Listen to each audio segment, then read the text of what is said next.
पूरे 100 दिन का होगा हुआ तो लल्ला, कम से कम 100 व्यक्ति तो आने चाहिए थे ना तेरे और तेरे दाऊ के नामकरण में। हाँ, अब तुम मुस्कुरा क्या रहो है? तू ही बता, जे भवन देख के लग रहा है कि यहाँ कोई उत्सव है? बिना अतिथियों के कैसा उत्सव और कैसा आनंद, तू ही बता। और मैं करूं भी तो क्या? पता है लल्ला, मुझे तो लग रहा है तेरे बाबा ना कंजूस होगा है। नहीं तो भला और क्या समस्या हो सकती है उन्हें बड़े आयोजन से? अरे गोकुल के राजा का लल्ला है तू, राजकुमार। यदि तेरा आयोजन बड़ा ना होगो तो भला किसका होगो?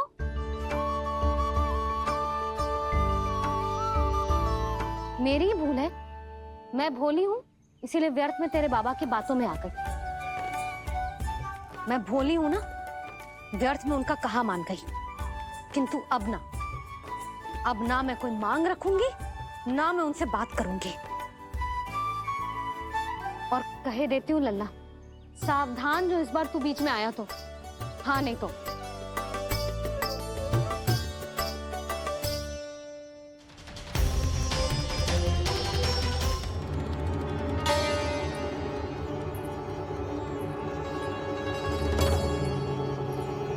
क्या होगा? हाँ, सब ठीक तो है ना? आप इतनी चिंता में क्यों हो जी? कुछ बुरी सूचना तो ना मिली? अब जे मत कहना कि जे भी मुझसे छुपाना पड़ेगा। जो भी है मुझे बताओ। पंडित सदानंद जी महाराज वो नामकरण के लिए ना आ सके।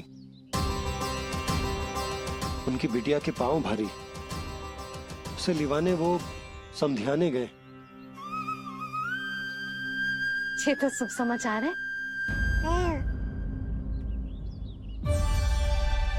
किंतु मेरे लल्ला का नामकरण अब वो सही मुहूर्त पे कैसे होगा? वही तो समझ ना आ रहा। ऐसे मन छोटा करने की आवश्यकता नहीं है मैया बाबा। आप दोनों तो स्वागत की तैयारी करो, आ रहे हैं वो।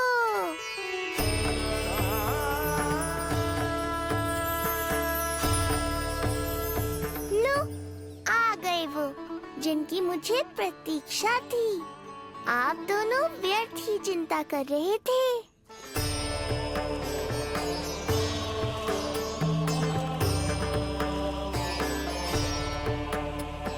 अब कौन करेगा मेरे लल्ला का नामकरण?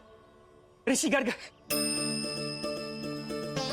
नंदराज, रानी भाभी, महान ऋषि गर्ग हमारे गांव में पधारे हैं।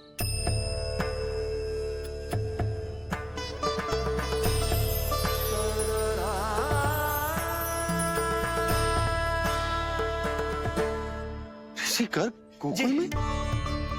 हाँ नंदराज, और कह रहे थे उन्हें यादव राज वासुदेव जी ने भेजो है रानी जी के पास। अरे तो तुम लोग खड़े खड़े क्या देख रहे हो? जाओ उनके सत्कार की तैयारी करो। जी यशोदा, उनके स्वागत की तैयारी करो। सुनो जी, वो तो यादवों के कुलगुरु है ना, रोहिणी जीजी के यहाँ आए, हमारे यहाँ आएंगे। आप देखती जाओ मैया, वो सीधे हमारे घर ही आएंगे।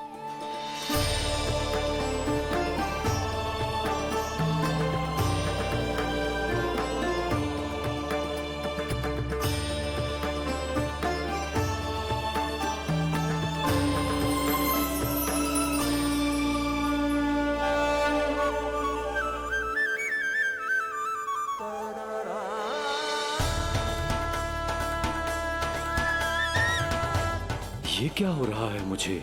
मैं उस भवन की ओर क्यों बढ़ा जा रहा हूँ?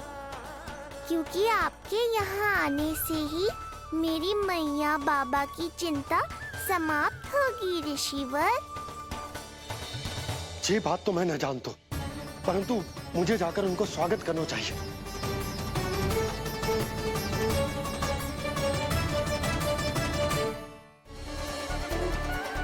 गुरुदेव,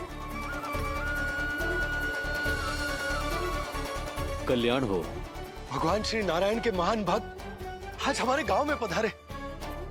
हमारा जीवन सफल है गयो आज। वो भवन आपका है नंदराज? आपके शुभ चरण पड़ेंगे तो हमारा जय भवन पवित्र हो जाएगा। इतने बड़ी ऋषि अगर हमारे घर पधारेंगे तो हमारे तो भाग्य ही संवर जाएंगे। मैया आपके दर्शन को तरस रही है ऋषिवर। संकोच मत कीजिए, अब आ भी जाइए। पधारिए गुरुजी। न जाने क्यों मेरे पांव अपने आप ही आपकी भवन की तरफ जाने को व्याकुल है नंदराज। पधारिए गुरुदेव, आइए।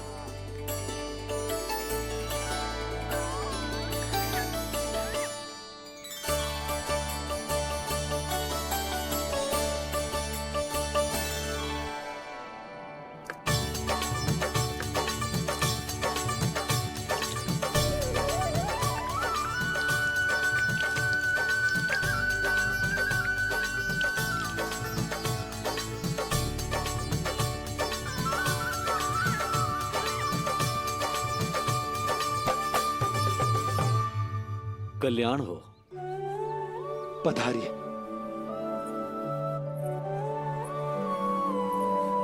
आया तो था मैं रानी रोहिणी के भवन में, पर पता नहीं कैसे यहाँ खींचा चला आया। विराजिए गुरुदेव। महाराज, आप इसे भी रोहिणी जिज्जी का ही घर समझिए। मैं अब भी बुला कर लाती हूँ। महाराज, ये हमारा सौभाग्य है कि आपने यहाँ आना स्वीकार किया। कहिए, क्या सेवा करूं मैं आपकी? मुझे आपके भाई वासुदेव ने भेजा है नंदराज।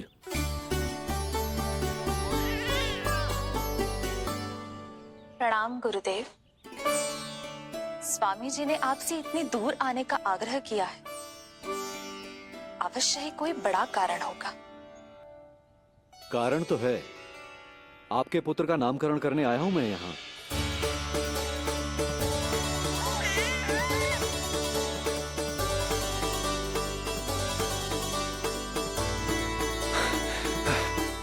ऋषिवर, तब तो आप अत्यंत ही शुभ दिन पधारे। आज का ही मुहूर्त निकलो है भाभी के लल्ला और हमारे लल्ला के नामकरण के लिए।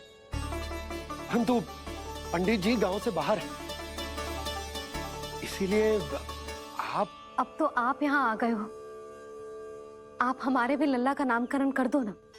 पुत्री, ये क्या कह रही हो तुम?